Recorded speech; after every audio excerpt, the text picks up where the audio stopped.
Hello everyone, back to my channel আবিদাস রান্নাঘরে সকলকে স্বাগত। আজকে আমি তোমাদের সঙ্গে শেয়ার করব নতুন ধরনের একটি ডেজার্ট রেসিপি। আর এই ডেজার্টটি তৈরি করার জন্য এখানে আমি হাফ লিটার তরল দুধ নিয়েছি। দুধটাকে জাল করে ঘন করে নিয়েছি।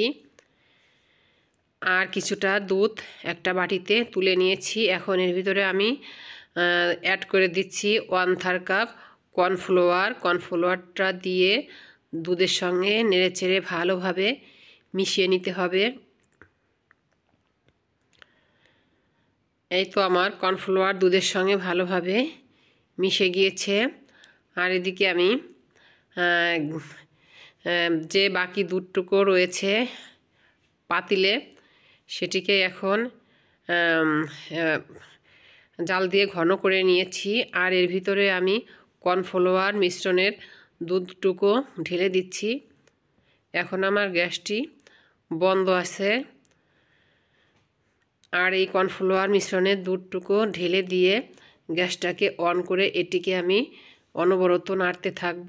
কোনোভাবেই নাড়া বন্ধ করে দেওয়া যাবে না, তা না হলে নিচেই ধরে যেতে পারে, লেগে যেতে পারে আর দলা বেঁধে যেতে পারে।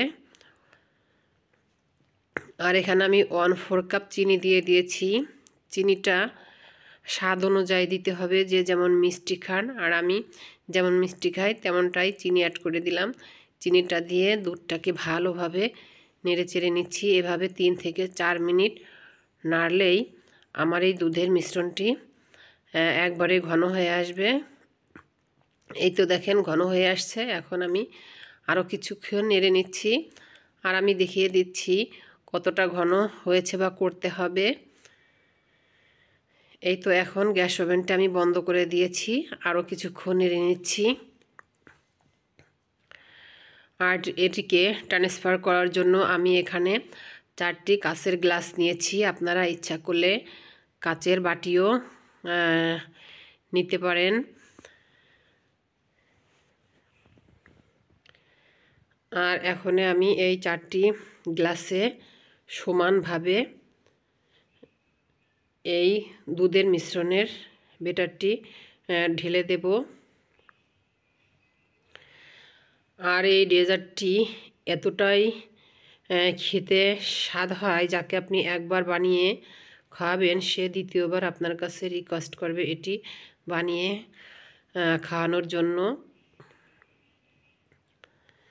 আর আপনারাও বাসায় ট্রাই করে দেখবেন এই ডেজার্টটি বানিয়ে, যে কতটা ভালো হয় এবং লোভনীয় হয়, খেতে টেস্ট হয়। এই তো এইভাবে করে আমি 4টি গ্লাসে সমান পরিমাণে দিয়ে নেব।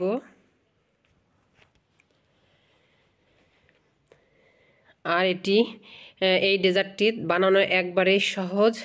মাত্র 3-4টা উপকরণ দিয়ে ডেজার্টটি তৈরি হয়ে যায় অল্প সময়ের মধ্যেই। আর এখন আমি এটাকে এগুলোকে রেখে দেব 2 ঘন্টার জন্য রেস্টে। আর 2 ঘন্টার রেস্টে রাখার পরেই এটা একবারে সেট হয়ে যাবে। আর 2 ঘন্টা পরে আমি এটা তো দেখিয়ে দিচ্ছি কেমনটা হয়েছে। দেখেন চারপাশ থেকে এমনি উঠে যাচ্ছে।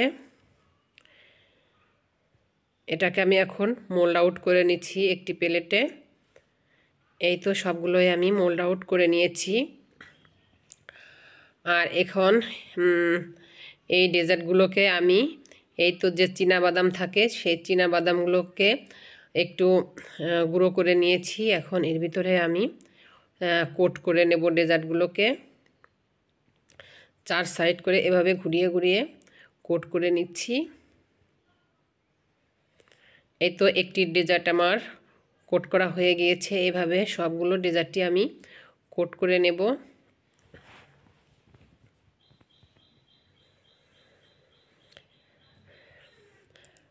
আর একটি ডেজার্ট আমি কোট করে দেখিয়ে দিচ্ছি।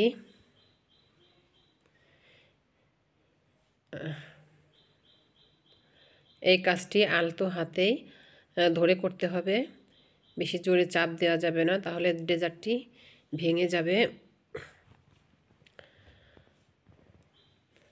আর এই তো আমার কোট করা হয়ে গেছে।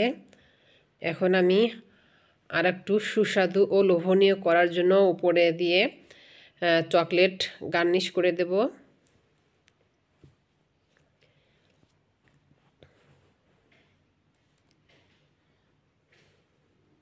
আপনারা ইচ্ছা করলে চকলেট গার্নিশ ছাড়াও খেতে পারবেন, যার যেমনটা ভালো লাগে। আর এই চকলেট গার্নিশের উপরে আমি আর একটু বাদাম দিয়ে দিচ্ছি। আপনারা ইচ্ছা করলে পেস্তা বাদাম, কাজু কাঠবাদাম, যে কোনো বাদামই দিয়ে দিতে পারেন। দেখেন আমার ডেজার্টটি রেডি হয়ে গেছে খাবার জন্য। আর কতটা সুন্দর লুক এসেছে দেখেন। কেমন হলো আমার ডেজার্ট রেসিপিটি অবশ্যই কমেন্ট করে জানাবেন। আর এখন আমি ডেজার্টটিকে একটু চামচের সাহায্যে ভেঙে দেখিয়ে দিচ্ছি কতটা নরম এবং তুলতুলে হয়েছে। এটি মুখে দিয়ে দিলে একবারে মিলিয়ে যাবে। এই তো আজকের মতো নিচ্ছি বিদায়, দেখা হবে পরবর্তী এপিসোড। আল্লাহ।